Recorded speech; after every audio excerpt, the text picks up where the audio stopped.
একটা জায়গার মধ্যে হঠাৎ একটা মহিলা আসলো, বৃদ্ধ মহিলা।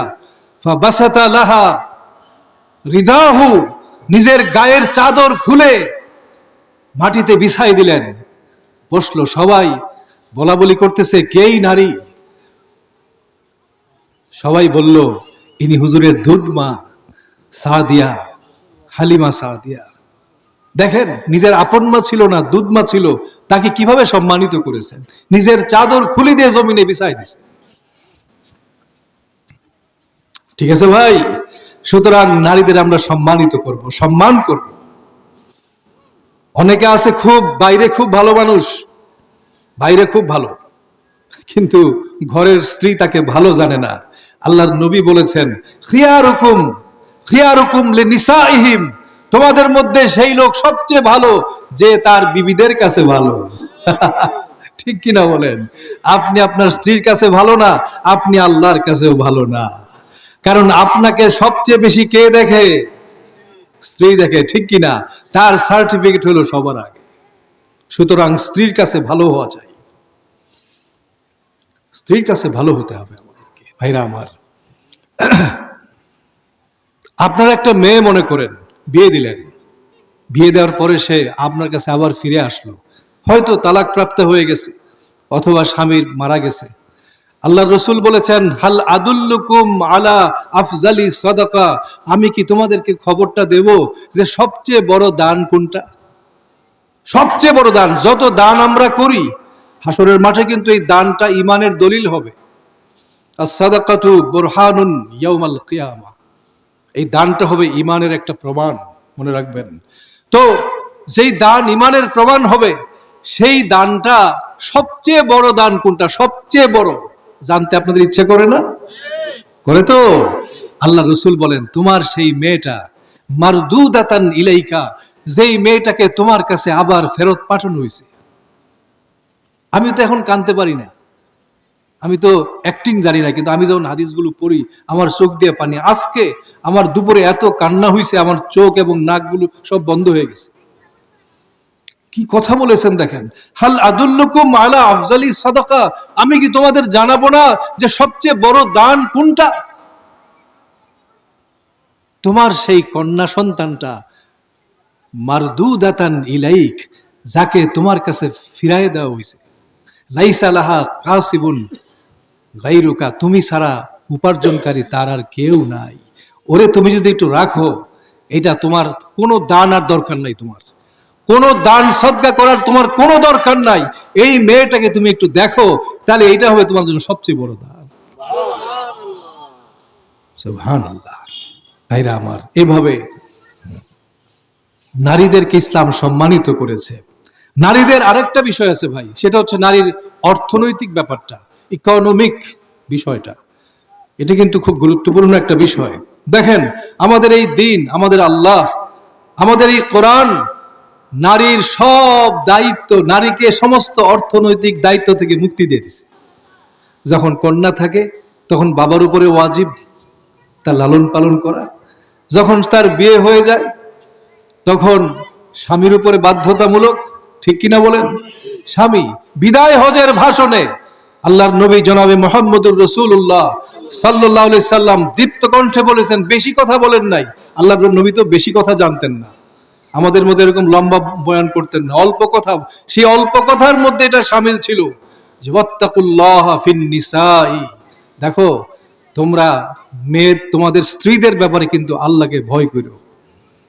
ওয়ালাহুন্না আলাইকুম রিজকুহুন্না ওয়া কিসওয়াতুন্না বিল মারুফ, শোনো, তোমাদের স্ত্রীদের অন্ন, বস্ত্র, বাসস্থান যা কিছু সব কিন্তু তোমাদের দায়িত্ব। এটা ঠিক কিনা বলেন? মহিলাদেরকে সব আর্থিক দায়িত্ব থেকে ইসলাম মুক্ত করে দিয়েছে। পুরুষের সব খাটাখাটনি, দেখবেন সারা পৃথিবীতে কিন্তু পুরুষের গড়ায়ু কম। এটাকে বলে লাইফ এক্সপেক্টেন্সি বলা হয় ইংরেজিতে। গড় আয়ুটা কিন্তু পুরুষের কম। সারা পৃথিবীতে পুরুষের গড় আয়ু কম, মেয়েরা বেশি দিন বাঁচে। এর কারণটা কি? কারণটা হলো সমস্ত আর্থিক দায় দায়িত্ব, চাপ পুরুষকেই বহন করতে হয়। আল্লাহ তাআলা নারীদেরকে এই কষ্টটা দেন নাই, বলেন আলহামদুলিল্লাহ। কোনো কষ্ট তাদেরকে দেন নাই। এরপরে দেখেন, কথা আমি শেষ করে দিচ্ছি, আল্লাহ তাআলা এমন প্রথম আইন প্রণয়ন করেছেন দুনিয়াতে। ভালো করে শুনেন, এই বয়ানটা ভালো করে শুনেন।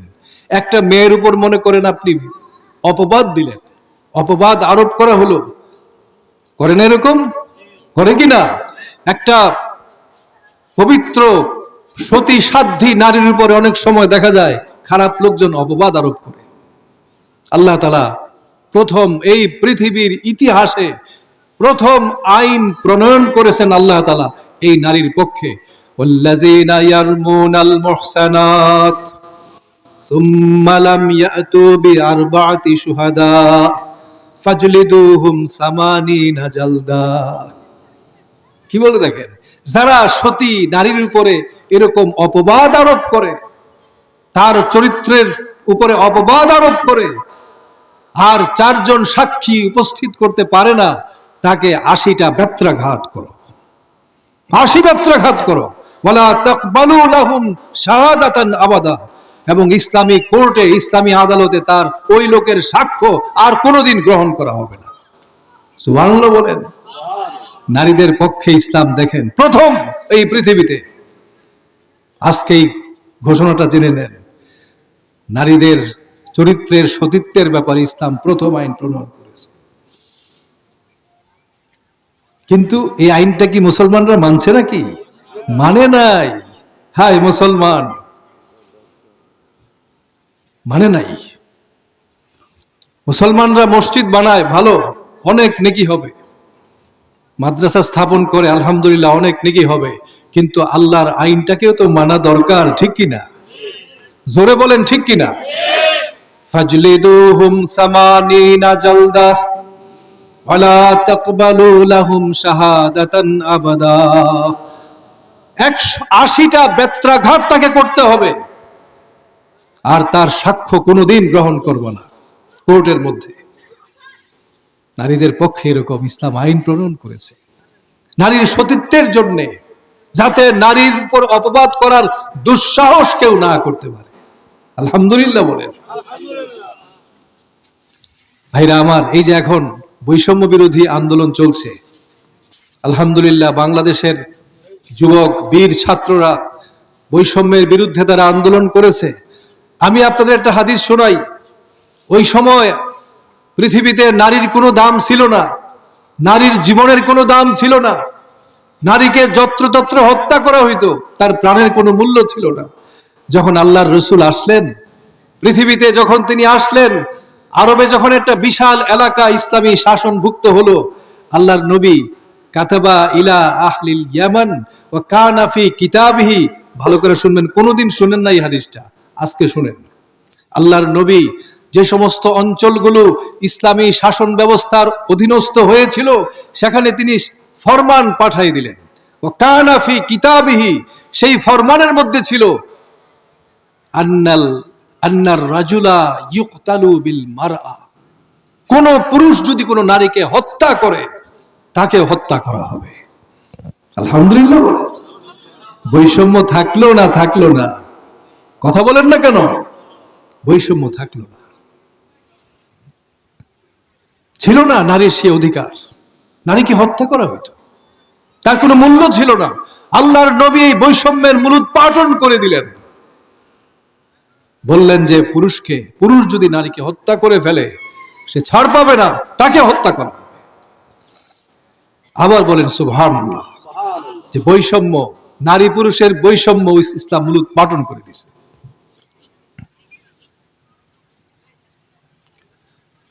কত মেয়েরা আছে না, বিয়ে শাদী হয় না, জীবনে কত কষ্ট, বিয়ে শাদীর জন্য খরচ লাগে, অনেকে শিক্ষা দীক্ষা চায়, অনেকে পারিবারিক কারণে, নানান কারণে কত মেয়ের বিয়ে শাদী হয় না।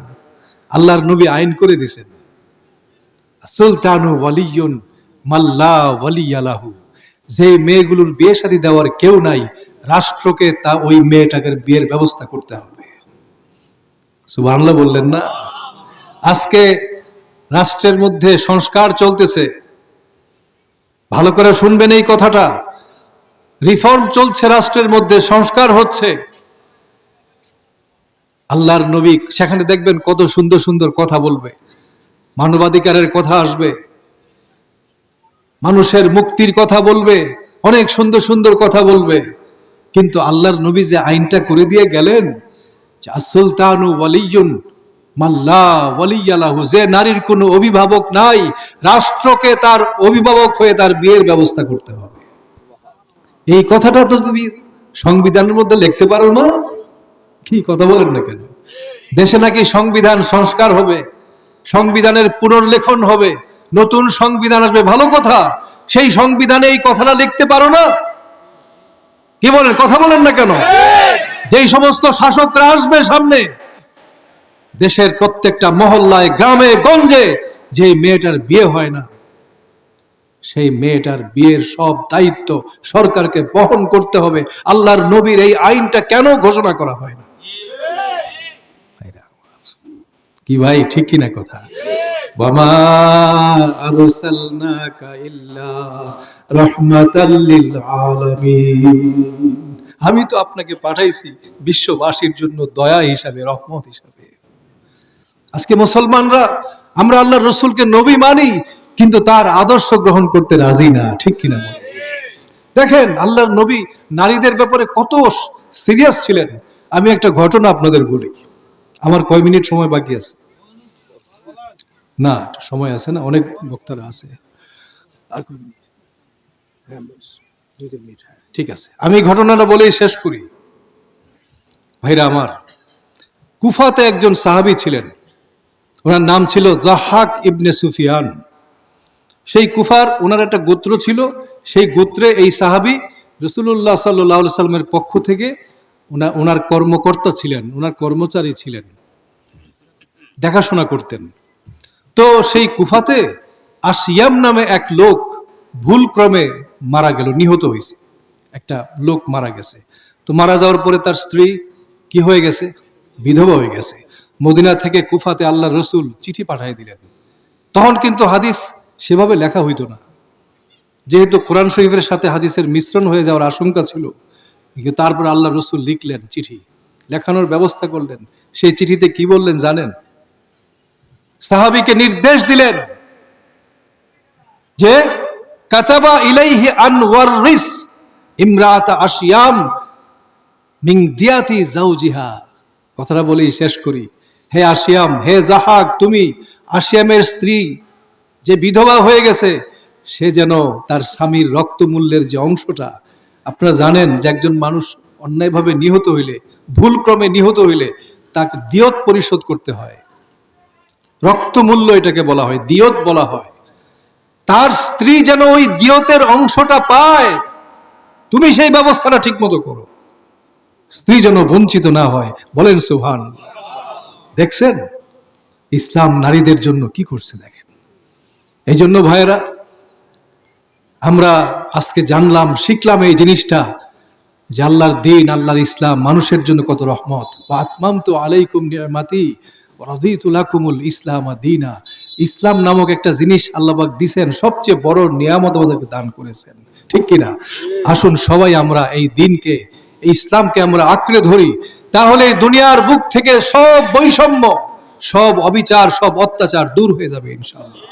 আল্লাহ তাআলা আমাদের সবাইকে কবুল করুন। ওয়া মা আলাইনা ইল্লাল বালাগ। আসসালামু আলাইকুম ওয়া রাহমাতুল্লাহি।